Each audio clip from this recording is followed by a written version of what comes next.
Hi everyone, in front of me I've got Redmi A1 Plus and let me share with you how to reset up preferences on this device.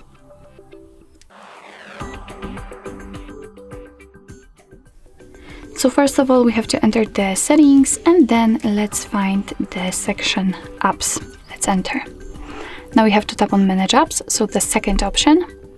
And here from this step we have to tap on this three dots icon in the right upper corner.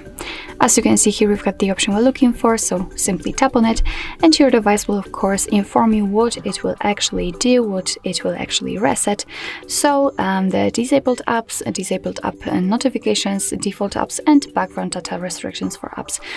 What's more, no worries, you won't lose any app data just by using this reset up preferences option, so just tap on reset apps. And basically that's all. This is how to reset up preferences in your Redmi A1 Plus. Thank you so much for watching. I hope that this video was helpful, and if it was, please hit the subscribe button and leave the thumbs up.